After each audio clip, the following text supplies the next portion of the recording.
ప్రభు అయిన యేసుక్రీస్తు నామములో మీ అందరికీ శుభములు వందనాలు తెలియజేస్తూ ఉన్నాను. దేవుని మహాకృపను బట్టి ఈ సమయములో దేవుని వాక్యాన్ని మీ ముందుకు తీసుకురావడానికి ప్రభు సహాయం చేస్తున్నాడు. ప్రియ దేవుని సంగమా, ఈ వాక్యం ద్వారా మనం అనేక విషయాలు తెలుసుకునవలసిన వారంగా ఉన్నాం. దేవుని వాక్యంలోనికి వెళ్ళకముందు మరి చిన్న ప్రార్థన చేసుకుందాం. దేవుని సహాయం కొరకు మా ప్రియ పరలోకపు తండ్రి యేసు ప్రభువా, మీకు స్తోత్రములు చెల్లించుకొనుచున్నాం. ఈ వాక్య ధ్యానములో నీ దాసుని నీ ఆత్మ ద్వారా బలపరచమని ప్రార్థన.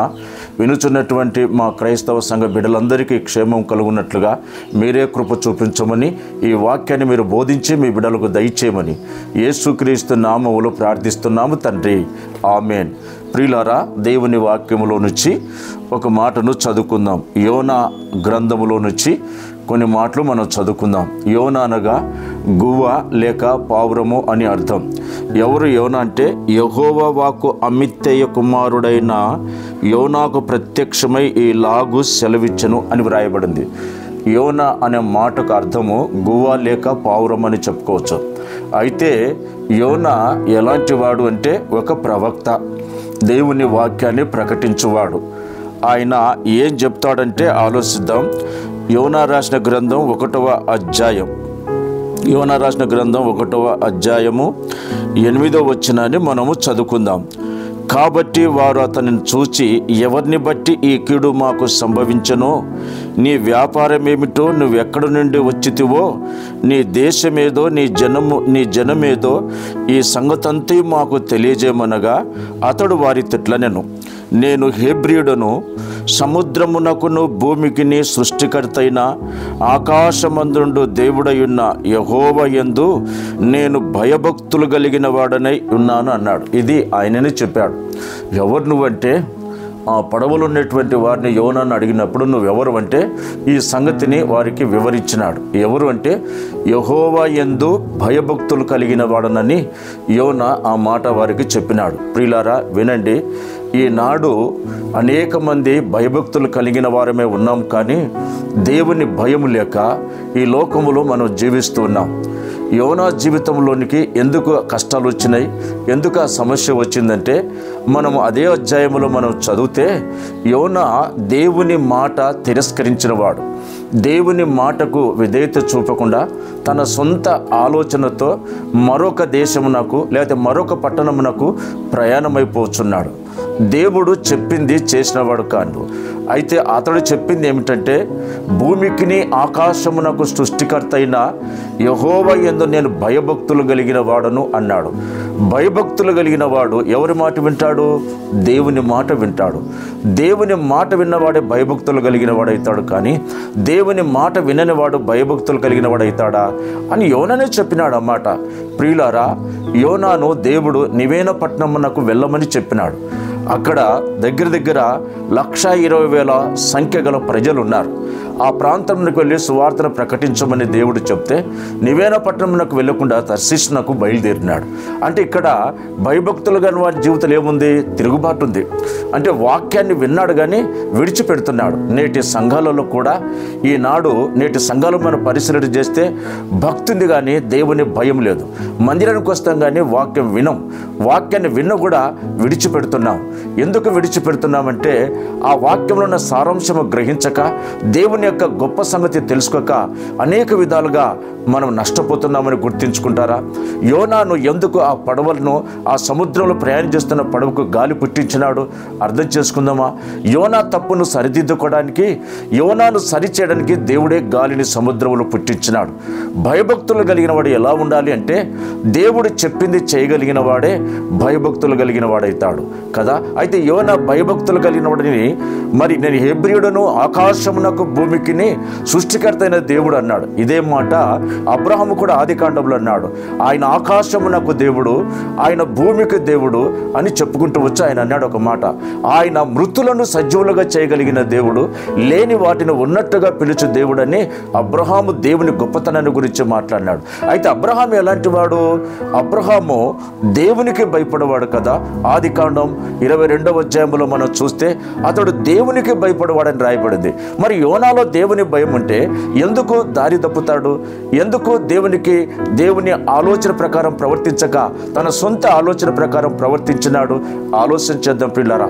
నేటి క్రైస్తవ సంఘాలలో కూడా మరి బాప్తీసం తీసుకున్నాం, రక్షణ పొందినాం, దేవుని మాటకు అవివిధత బ్రతుకుచున్నందువలన మన జీవితంలో కష్టాలు, మన కుటుంబంలో బాధలు, కొన్ని శ్రమలు మనం అనుభవిస్తున్నాం.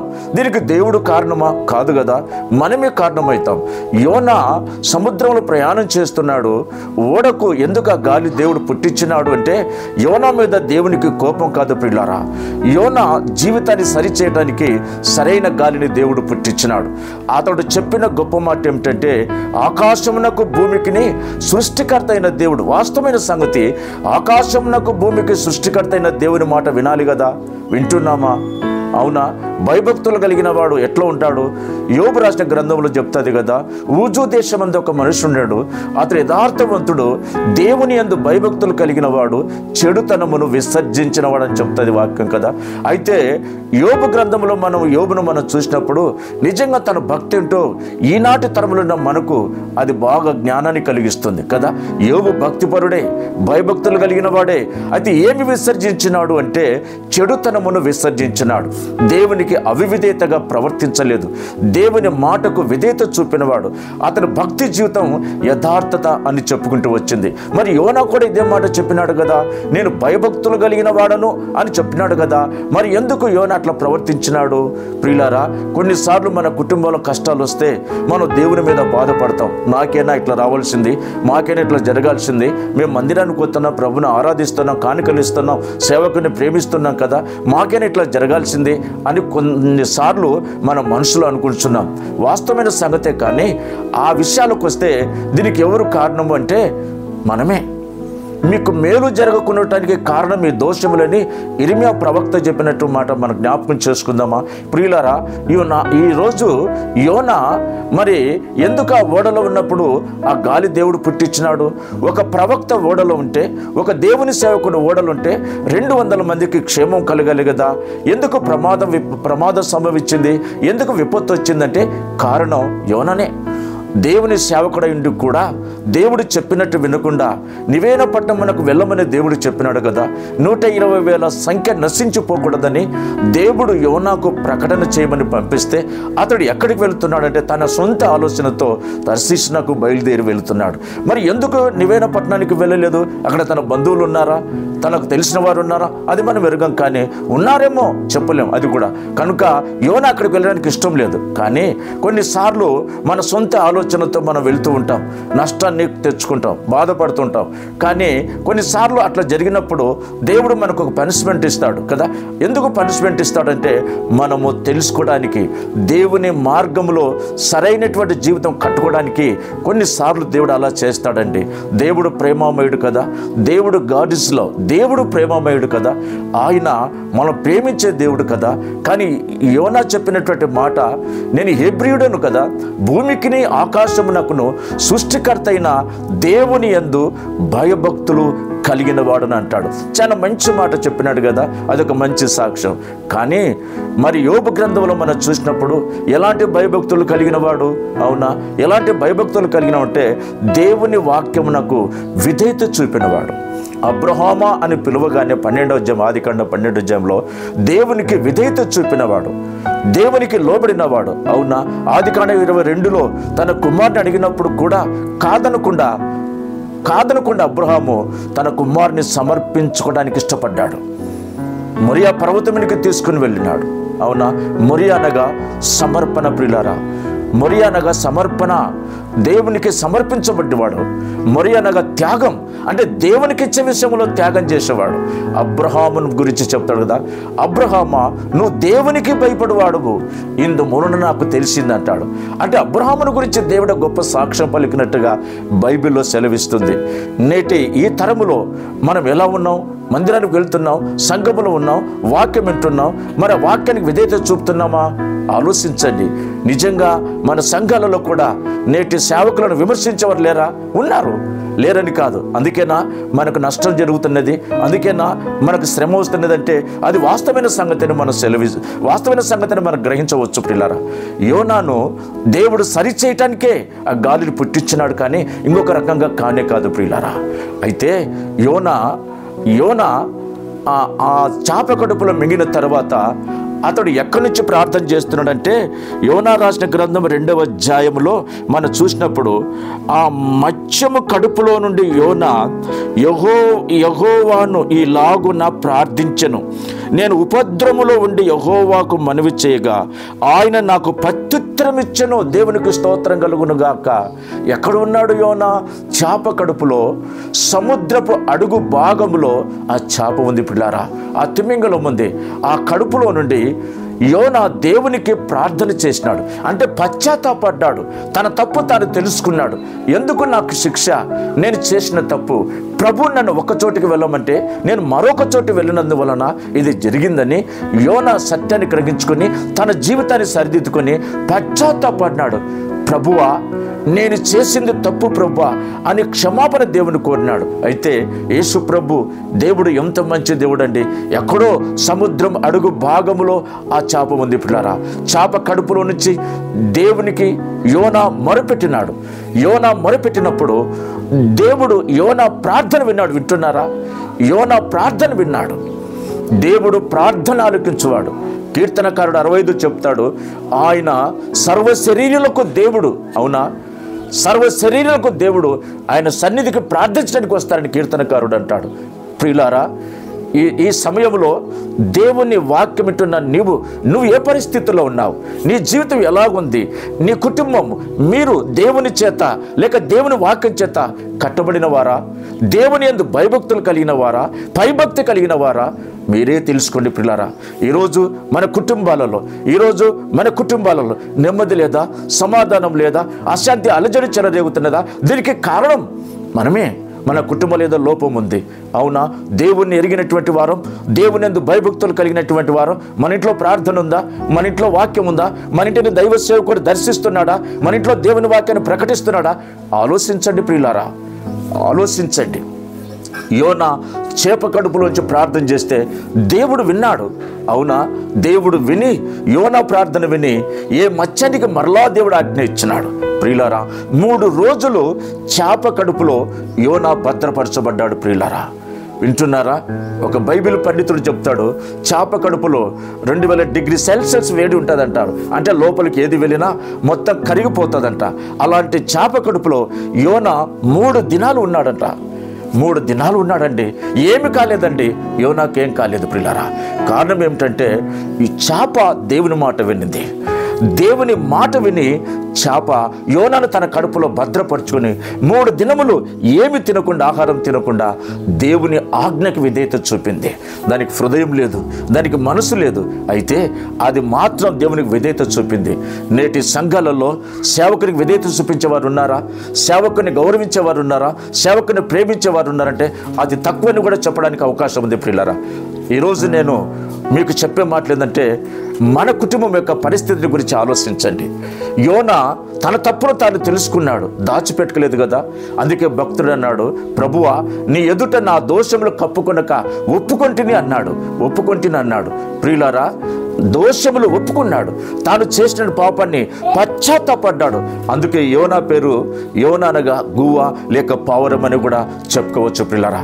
అట్లయితే ఎప్పుడైతే ప్రార్థన విన్నాడో ఆ మత్స్యానికి, ఆ తిమ్మింగలానికి ఆజ్ఞాపించినప్పుడు యోనాను క్షేమముగా గడ్డన శాప కక్కింది ప్రియులారా. దేవునికి స్తోత్రం కలుగును గాక. ఎంత మంచి దేవుడు ప్రియులారా.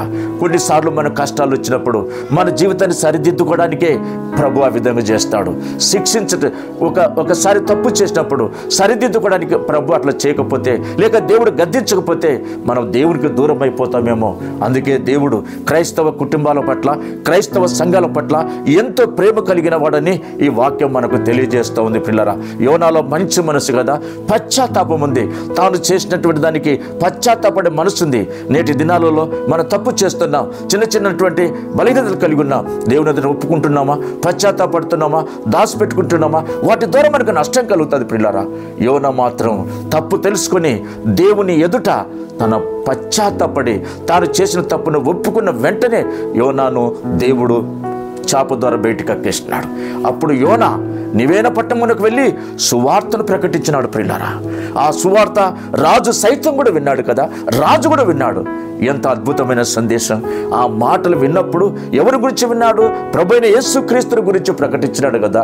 నివేన పట్టణ ప్రజలారా, మీ పాపము, మీ దోషము దేవునికి ప్రతి ఘోరమైనది, బహు ఘోరమైనది.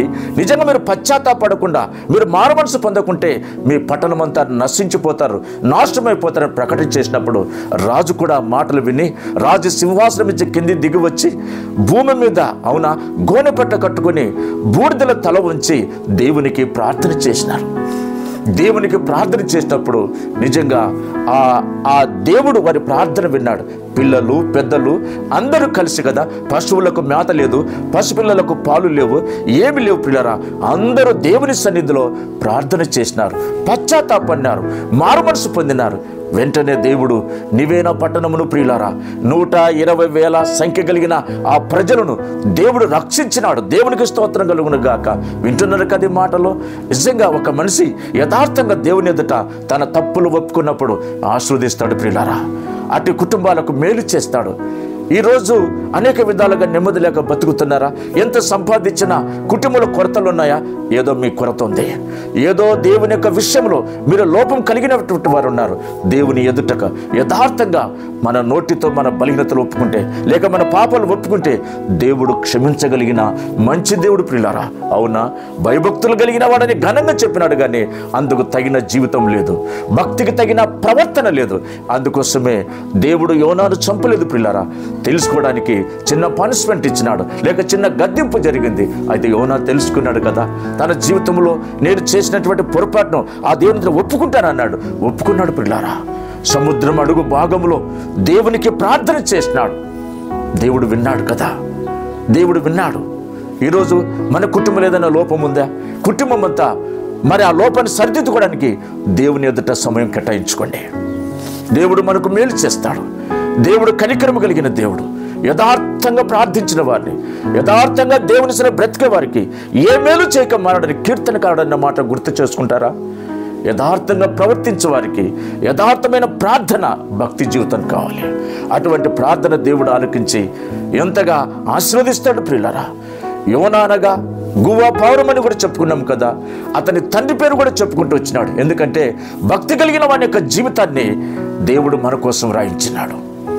ఈ సమయమందు దేవుని వాక్యం వింటున్న నా ప్రియ సంగమా, ప్రియ సహోదరి సహోదరులారా, క్రైస్తవ జనమా, ఈ మాటలు ఆలకించండి. ఈరోజు మీ కుటుంబాలు ఆశ్రయించబడాలంటే, ఈరోజు మీరు మేలు పొందాలంటే ఈ సమయమందు ప్రకటిస్తున్న దేవుని యొక్క వాక్యమును వింటున్నారు కాదు. యోనా తన జీవితాన్ని సరిదిద్దుకున్నాడు కాదు. అవునా, సరిదిద్దుకున్నాడు.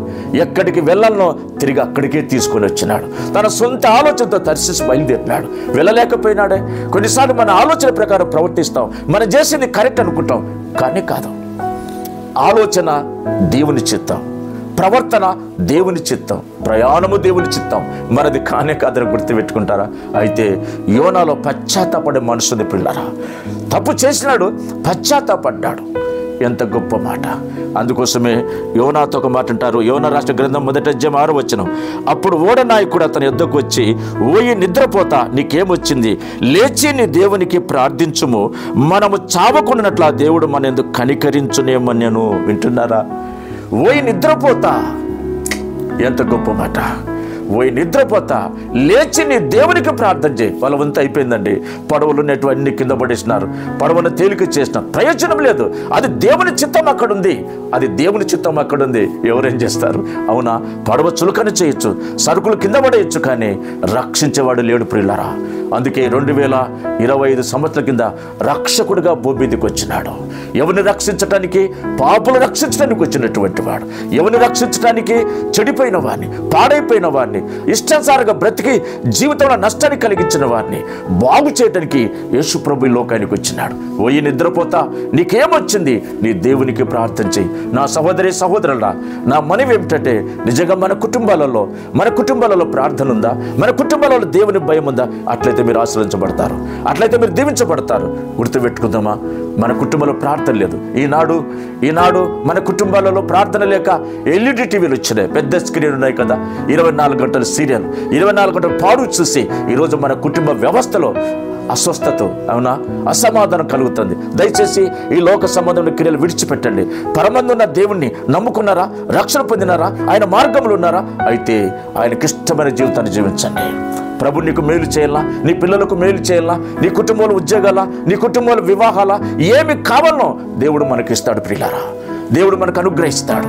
ఒక చిన్న ప్రార్థన చేస్తే కదా, నా చిన్న ప్రార్థన, ప్రభువా నా బలహీనతలు, నా పాపాలు క్షమించు ప్రభు అని చాప గర్భంలో నుంచి ప్రార్థన చేస్తున్నాడు. దేవుడు విన్నాడు. అవునా, క్షేమంగా బయటకు వచ్చినాడు. అట్లాగా ఏ ఊబిలున్నావు? ఏ అప్పుల ఊబిలున్నావా? ఏ రోగములు ఉన్నావు? ఏ సమస్యలు ఉన్నారు? ఎవరు మాకు సాయం చేస్తారు? ఈ ఊబిలోంచి మేము బయటపడతామా? ఎవరు మమ్మల్ని రక్షిస్తారని దిగులు పడుతున్నావా? ఏడుస్తున్నావా? భయపడకు నా సహోదరి, భయపడకు నా సహోదరుడా. యేసు ప్రభు ఉన్నాడు. నమ్ముకున్నావా? రక్షణ పొందినవా? సంఘ సావాసంలో ఉన్నావా? అయితే భయపడాకు. దేవుడు నీ పక్షాన ఉన్నాడు. నీ కుటుంబానికి మేలు చేయటానికి, నీ పిల్లలకు మేలు చేయటానికి, మీ కుటుంబాలు కట్టడానికి దేవుడు మీ పక్షాన ఉన్నాడు. దేవునికి స్తోత్రం కలుగును గాక. ఎంత మంచి మాటలు కదా. అందుకోసమే మన కుటుంబంలో ప్రార్థన ప్రాముఖ్యం, మన కుటుంబంలో వాక్యం ప్రాముఖ్యం, మన కుటుంబంలో సేవకుడు దర్శించడం ప్రాముఖ్యం. అట్లుంటే దేవుడు ఎందుకు ఆశీర్వదించడు? దేవుడు ఎందుకు మనకు మేలు చేయడు? సహోదరి సహోదరుడా, అందుకే మరొకసారి యోబుని జ్ఞాపకం చేస్తున్నా. ఊజు దేశం అందు ఒక మనుషుడు ఉన్నాడు. అతడు యథార్థవంతుడు, దేవుని యందు భయభక్తులు కలిగిన వాడు, చెడుతనమును విసర్జించిన వాడు. దేవునికి స్తోత్రం కలుగును గాక. అతడు చెడుతనమును విసర్జించిన వాడు. కొందరు భక్తుల జీవితాన్ని మనం చూస్తున్నప్పుడు ఎంత సంతోషకరంగా ఉంటుంది అండి. దేవుని మాటలు ఎంత సంతోషకరంగా ఉంటుంది. ఈ సమయమందు ఈ మాటలు వింటున్నా నా ప్రియ సహోదరి సహోదరుల, క్రైస్తవ సంఘమా, ఏ మతానికి ఏ కులానికి చెందిన పర్లేదు, కానీ నువ్వు దీవించబడాలంటే, నువ్వు ఆశ్రయించబడాలంటే యోనా లెక్క పశ్చాత్తాపడే మనసు ఉండాలి. పశ్చాత్తాపడినాడు, అతని ప్రార్థన దేవుడు విన్నాడు, క్షేమంగా ఒడ్డుకు తీసుకొచ్చినాడు. ఈరోజు ఏ కష్టాలలోంచి బయటికి రాలేకపోతున్నావు, ఏ సమస్యల నుంచి బయటికి రాలేకపోతున్నావు, ఏ ఆర్థిక ఇబ్బందులు నేను ఇబ్బందులు ఈ లోకమందు శ్రమ పెడుతున్నాయో, ఈరోజు ప్రార్థన చేయి. దేవుని సన్నిధిలో ప్రార్థన చేయి.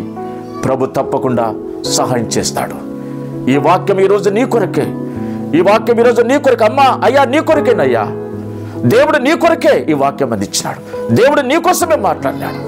నీ కుటుంబ పరిస్థితి ఎరిగినవాడు, నీ పిల్లల పరిస్థితి ఎరిగినవాడు, నీ పిల్లల ప్రవర్తన ఎరిగినవాడు. దేవుని సన్నిధిలో కుటుంబం కట్టబడాలంటే, దేవుని సన్నిధిలో కుటుంబం కట్టబడితే దేవుని యొక్క బ్లెస్సింగ్ మీ కుటుంబాల మీదకి వస్తుంది. ఒక దేవుని సేవకునిగా దండం పెట్టి చెప్తున్నా, ప్రభు మాటలు వినండి.